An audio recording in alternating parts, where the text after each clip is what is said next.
En Filipenses capítulo 2, versículo 19, encontramos a dos personajes, Timoteo y Epafrodito.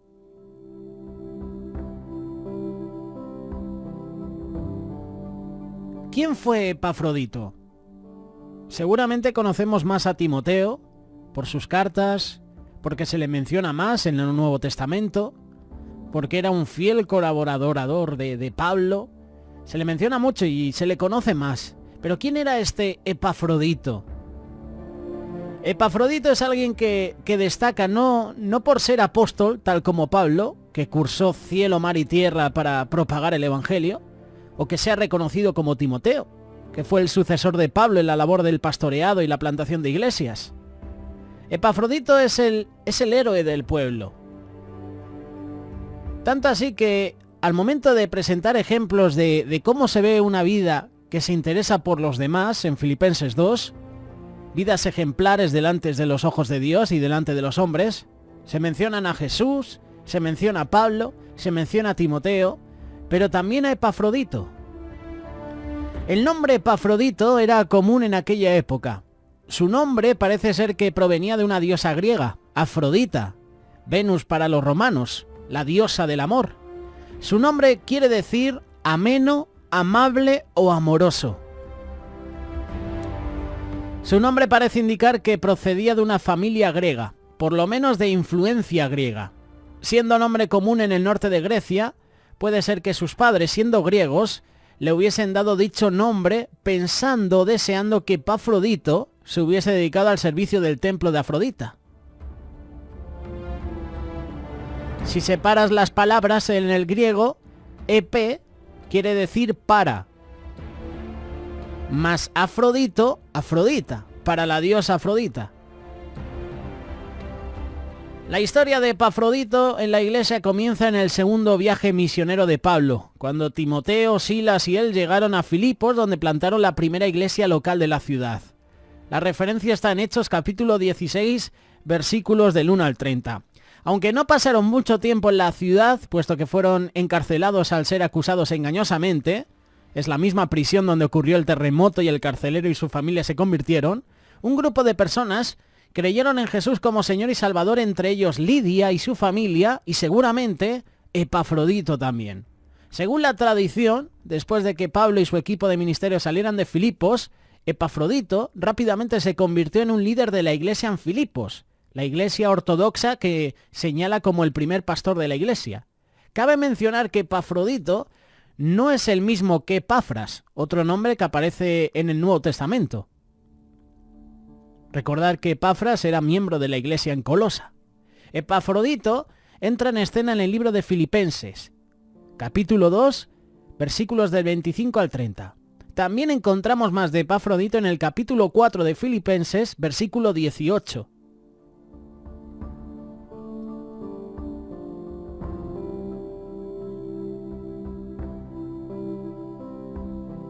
Los hermanos filipenses se unieron a levantar apoyo financiero para asistir a Pablo.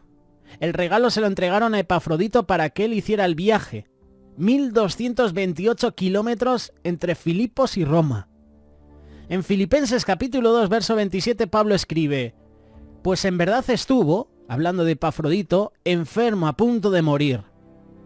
Es lo más probable, aunque no por completo, según los historiadores, que durante su viaje a Roma, por alguna razón, cayó gravemente enfermo. Es decir, en ese transcurso de los 1228 kilómetros, Epafrodito cayó enfermo.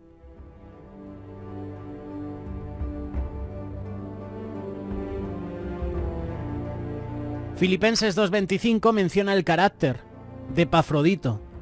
Se mencionan 5 características de su persona, las cuales nos muestran un poco de cómo era. Y para nosotros, Epafrodito y estas características deben ser un ejemplo. Las características están divididas en dos partes. Las primeras hablan de las características en relación a Pablo, indicadas por mí en los versículos, y las otras dos en relación a la iglesia de Filipos. En primer lugar menciona a Pablo hermano en Cristo. Pablo comienza describiendo a Epafrodito como mi hermano. Filipenses capítulo 2, versículo 25. Hermano es la palabra que comúnmente se utiliza para hermanos en la sangre. Pero también lo solemos decir cuando decimos, "No, es mi hermano en la fe, es mi hermano en Cristo".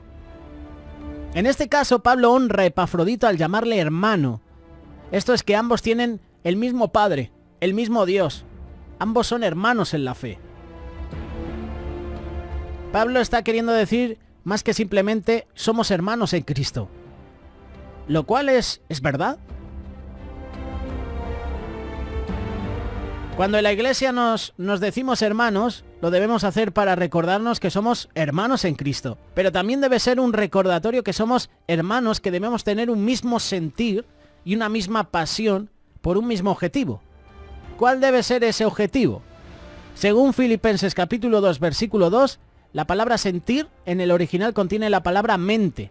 Esto es pensar igual, estar todos creciendo en una misma manera de pensar para la gloria de Dios. La segunda característica es que Pablo dice colaborador en el ministerio. Mi colaborador, Filipenses 2:25.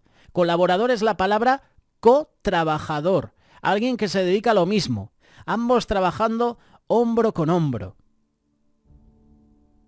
¿Pasa eso con nosotros? ¿Nos gusta trabajar hombro con nuestro hermano en Cristo?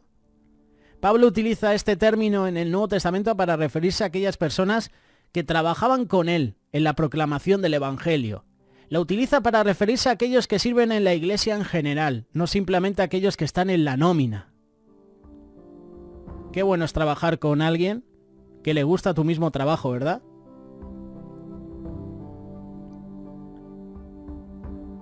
Tercera característica, compañero de milicia. Mi compañero de milicia, Filipenses 2:25. Compañero de milicia era utilizado para describir lo que se dirían los soldados unos a otros.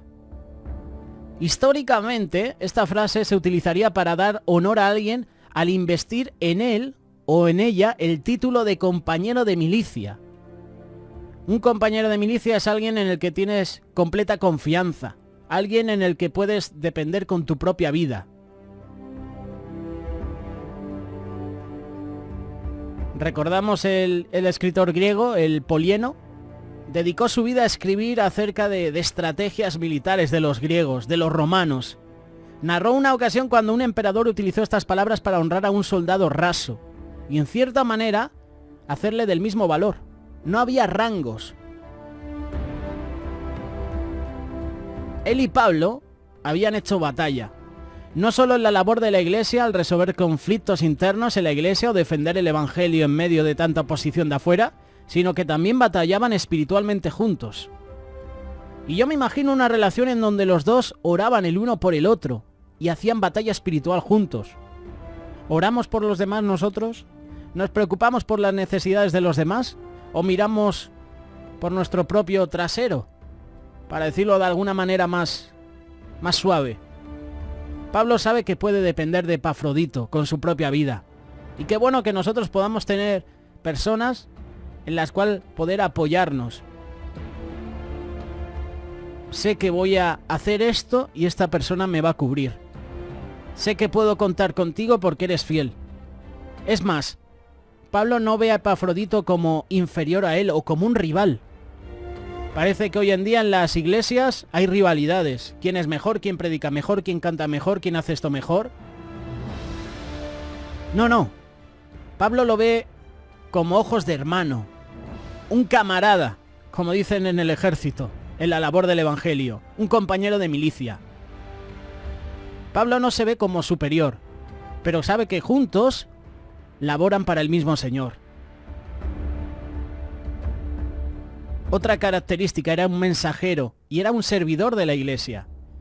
Mientras que las tres características pasadas, hermano, colaborador y compañero de milicia, hablan acerca de la relación entre Pablo y Epafrodito, ahora aquí Pablo habla acerca de la responsabilidad especial que Epafrodito tenía en la iglesia. Era mensajero y era un servidor. En Filipenses 2:25 se le menciona como mensajero, que quiere decir alguien que lleva un mensaje a otra persona. Es la misma palabra que se utiliza para describir a los apóstoles. Aunque Epafrodito no era un apóstol, alguien que estuvo presente, que vio a Jesús ascender al cielo, sí era mensajero del evangelio al testificar de Cristo. Mensajero de parte de la iglesia cuando lo mandaron a Roma a visitar a Pablo. Filipenses 4:18. ¿Somos mensajeros en la iglesia? ¿Somos servidores de los hermanos de la congregación? También se le menciona como servidor, ministrador, en la versión Valera. Es la palabra que quiere decir siervo. Es una palabra que denota un acto de adoración. Da la idea de un servicio espiritual en donde una persona se entrega sacrificialmente. Se da a sí mismo para suplir una necesidad. Y en este contexto Epafrodito está funcionando como servidor a Pablo de parte de la iglesia en Filipos para suplir una necesidad de Pablo. ¿Qué tipo de necesidades estamos supliendo nosotros en la iglesia?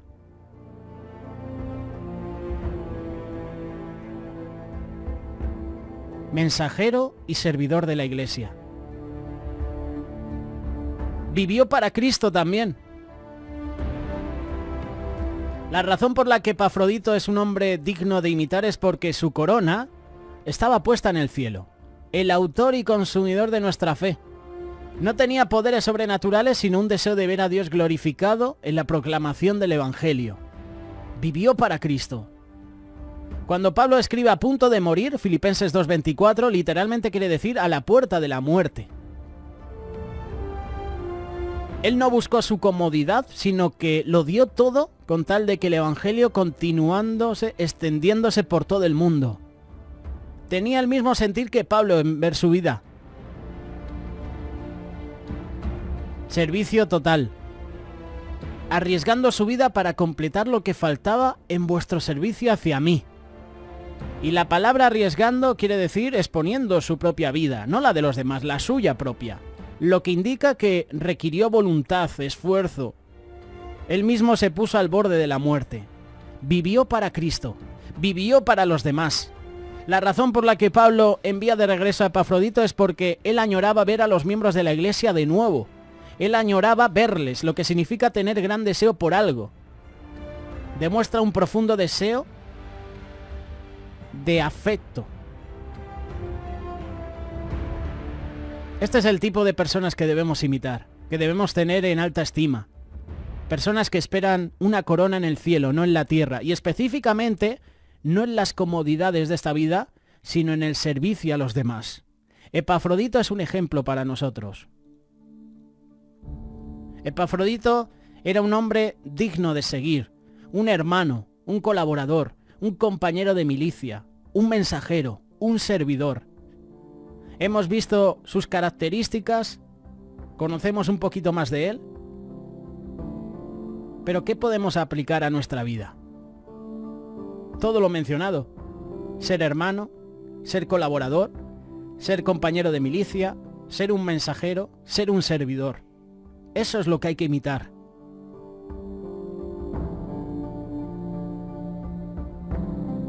La vida y el carácter de Epafrodito nos demuestran que él vivía para que la gloria de Cristo fuese magnificada en la proclamación del Evangelio, en el servicio a los hermanos de la iglesia. Y tú puedes ser un colaborador en la iglesia, puedes ser un compañero de milicia, puedes ser un servidor de la iglesia, puedes ser un hermano, una hermana en la iglesia. La respuesta ahora depende de nosotros. Epafrodito se sacrificó. Dejó de lado su ego, su yo, para servir a los demás, para ser un mensajero en la iglesia. La pregunta es, ¿estamos nosotros dispuestos a renunciar a nuestras comodidades para servir a los demás? Ya sea en la iglesia, ya sea en el ministerio, ya sea en el hogar, en todo momento. ¿Estamos dispuestos? Epafrodito con nosotros. No me gusta mucho su nombre, pero el significado es lo que cuenta. Amoroso, amable. Epafrodito era colaborador y era un servidor de la iglesia.